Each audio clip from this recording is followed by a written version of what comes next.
Shalom saudara-saudara yang dikasihi oleh Tuhan.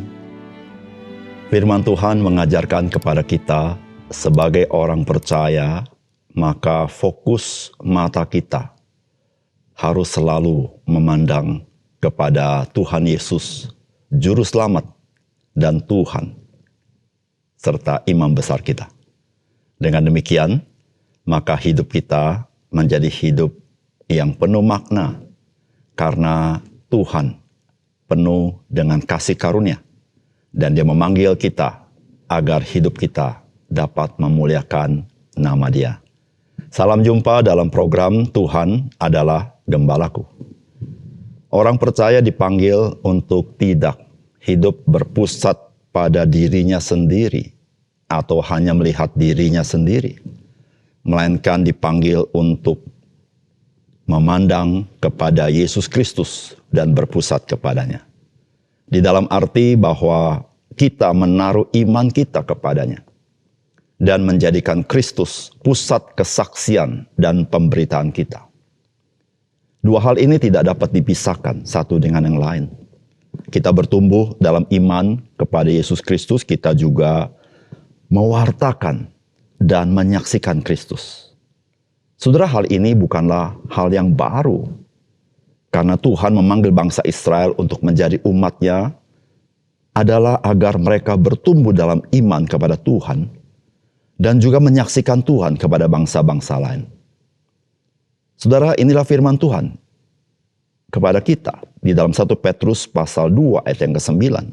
Dikatakan, "Tetapi kamulah bangsa yang terpilih, imamat yang rajani, bangsa yang kudus, umat kepunyaan Allah sendiri, supaya kamu memberitakan perbuatan-perbuatan yang besar dari Dia, yang telah memanggil kamu keluar dari kegelapan kepada terang-Nya yang ajaib."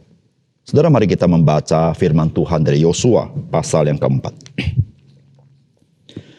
Setelah seluruh bangsa itu selesai menyeberangi sungai Yordan, berfirmanlah Tuhan kepada Yosua demikian, "Pilihlah dari bangsa itu 12 orang, seorang dari tiap-tiap suku.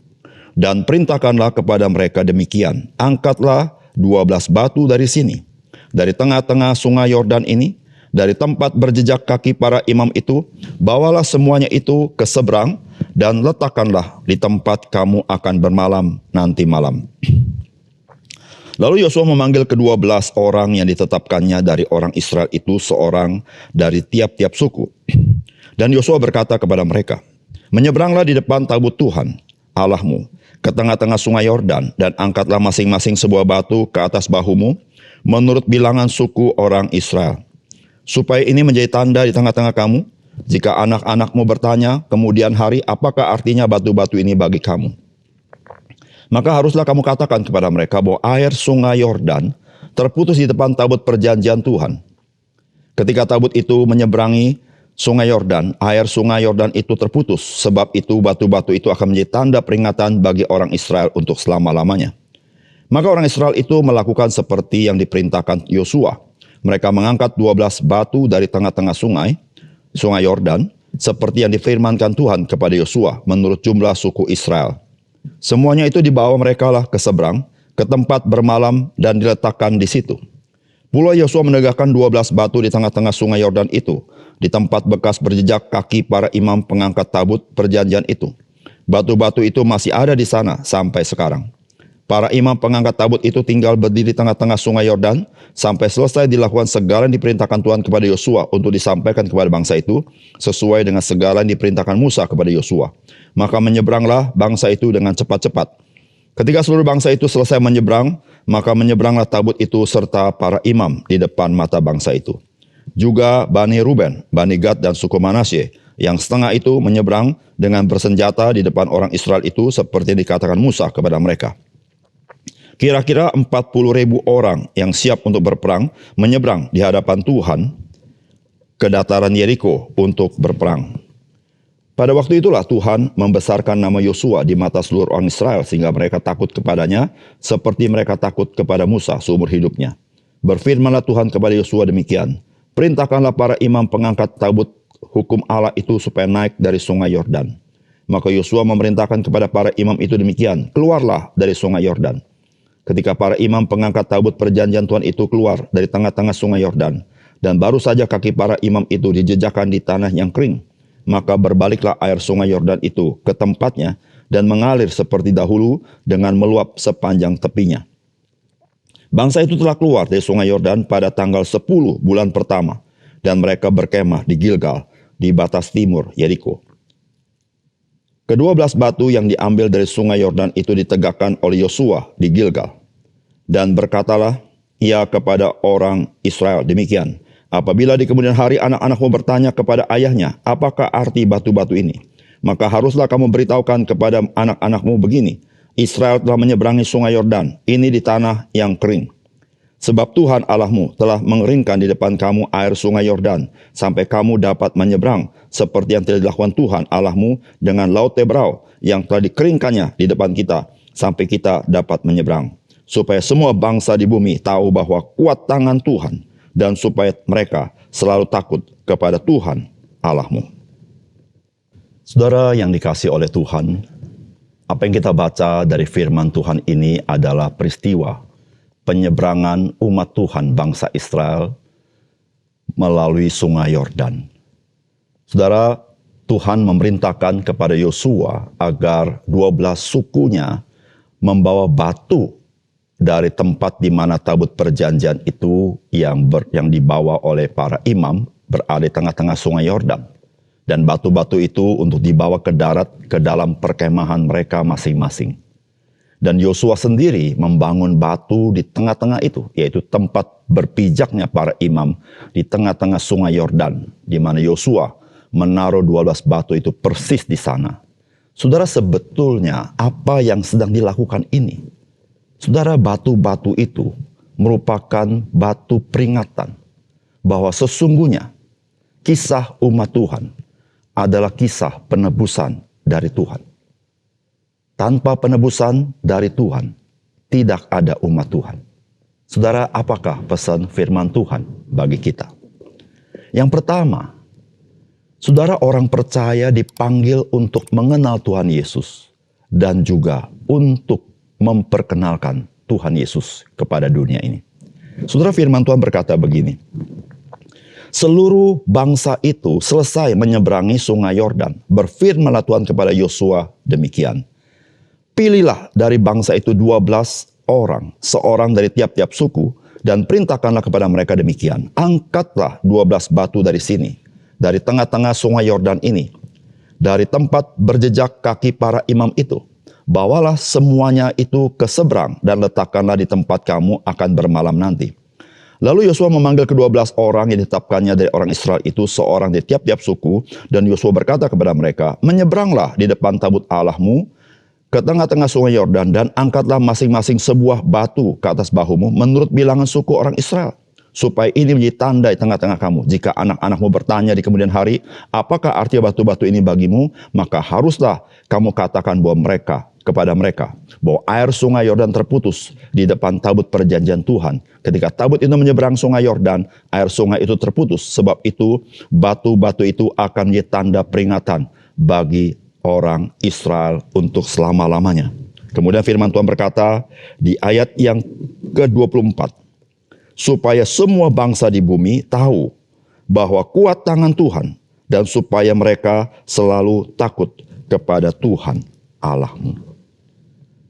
Saudara yang dikasihi oleh Tuhan, mengangkat batu-batu yang berasal dari sungai Yordan di tempat di mana para imam yang memegang tabut perjanjian berpijak, itu merupakan perintah daripada Tuhan. Dan Yosua memerintahkan setiap suku satu orang membawa batu dari tengah-tengah sungai Yordan itu dan membawanya ke perkemahan mereka. Dan Yosua sendiri membangun 12 batu persis di tempat berpijaknya para imam di tengah-tengah sungai Yordan. Saudara, semuanya itu sebuah gambaran bagi umat Tuhan, bahwa umat Tuhan perlu selalu mengingat bahwa keberadaan mereka itu karena penebusan yang daripada Tuhan. Karena Tuhanlah yang membebaskan mereka. Karena Tuhanlah yang memimpin mereka. Sehingga mereka terus ada sebagai umat Tuhan. Sampai masuk ke tanah perjanjian. Saudara, di situ saudara-saudara, Tuhan memperkenalkan diri bahwa Dia adalah Tuhan Sang Penebus itu. Supaya umat Tuhan, bangsa Israel, tidak berpindah atau berpaling daripada Tuhan. Tapi tetap beriman kepada Tuhan. Bukan itu saja. Maksud dan tujuannya adalah keadaan atau keberadaan umat Tuhan. Dimaksudkan Tuhan adalah untuk memberitakan akan perbuatan-perbuatan Tuhan yang dahsyat itu. Yang menebus bangsa Israel dan memimpin perjalanan mereka masuk ke tanah perjanjian. Saudara yang kasih dalam Tuhan. Saudara, pada puncaknya saudara-saudara sebetulnya adalah kedatangan Yesus Kristus yang pertama. Saudara, kedatangan Yesus Kristus yang pertama saudara-saudara itu adalah untuk menebus orang-orang pilihannya. Sehingga orang-orang pilihannya menjadi orang-orang yang dipakai oleh Tuhan sebagai umat Tuhan untuk menyaksikan akan dahsyatnya perbuatan penebusan Tuhan. Supaya nama Tuhan Yesus itu ditinggikan. Saudara yang dikasihi oleh Tuhan. Saudara sebagai orang percaya, saya sebagai orang percaya dipanggil untuk beriman kepada Yesus Kristus. Untuk mengenal Yesus Kristus. Dan saudara dan saya dipanggil juga untuk mewartakan, memperkenalkan Yesus Kristus kepada orang-orang di sekitar kita. Saudara, Tuhan Yesus berkata, kamu selalu bersama-sama dengan aku. Kamu pun harus bersaksi tentang aku. Dan Tuhan Yesus berkata, ketika Roh Kudus turun ke atas kamu, kamu akan menjadi saksiku. Saudara yang kasih dalam Tuhan. Sebagai orang percaya, kita sudah mengalami betapa agung, ajaib, dahsyatnya penebusan yang Tuhan berikan kepada kita. Sehingga hari ini kita boleh menjadi anak-anak Allah. Saudara, biarlah dengan kuasa Roh Kudus, kita digerakkan untuk mewartakan, memperkenalkan, menjadi saksi Kristus di tengah-tengah dunia ini. Yang kedua, saudara, kebaikan Tuhan Yesus yang menyelamatkan kita dari kebinasaan menjadi sebuah peringatan bagi kita untuk tetap percaya kepadanya. Saudara, firman Tuhan berkata begini, pula Yosua menegakkan 12 batu di tengah-tengah sungai Yordan itu. Di tempat bekas berjejak kaki para imam pengangkat batu tabut perjanjian itu. Batu-batu itu masih ada di sana sampai sekarang. Ayat 19-24.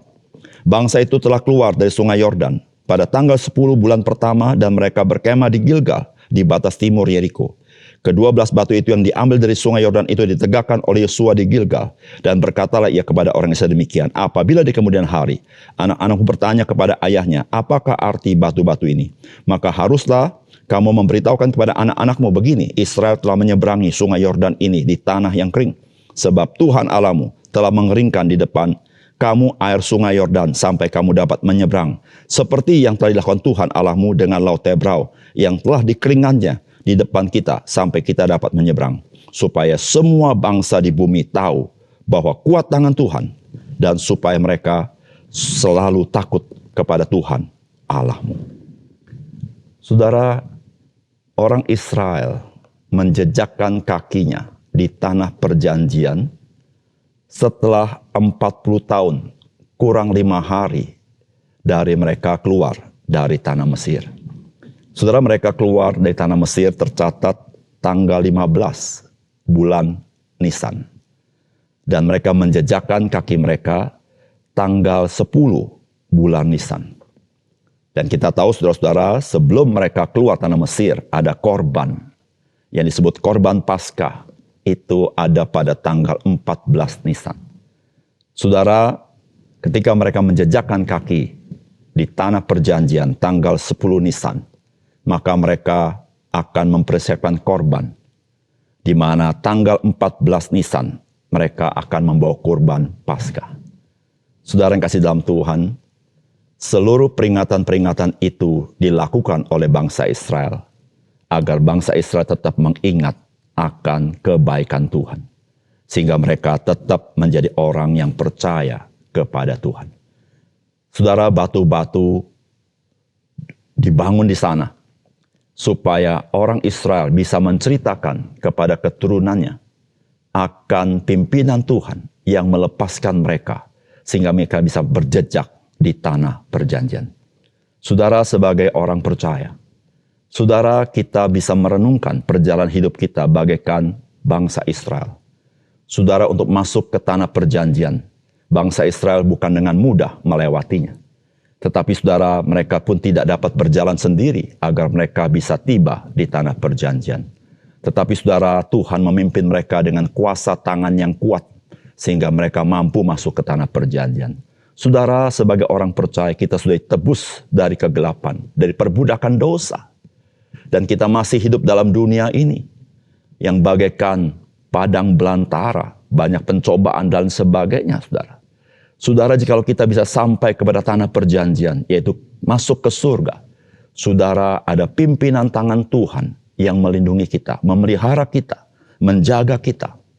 Saudara, Tuhan Yesus telah menetapkan bahwa orang percaya harus melakukan memperingati akan Dia, yaitu dengan perjamuan kudus atau perjamuan Tuhan, yaitu makan roti dan minum air anggur sebagai umat Tuhan.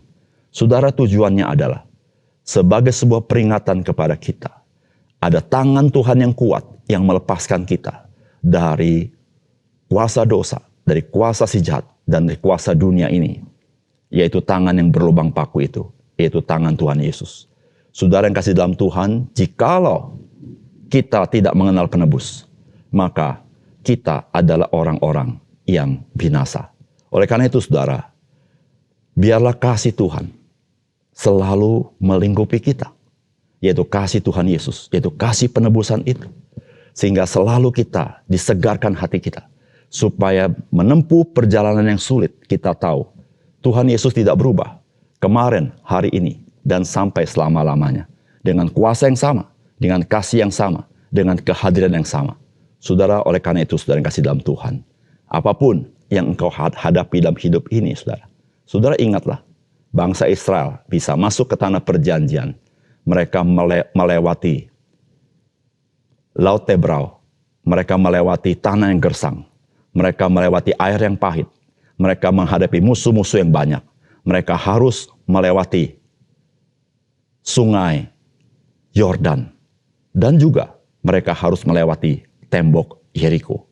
Saudara yang kasih dalam Tuhan, mereka melalui semuanya itu bukan berjalan sendiri.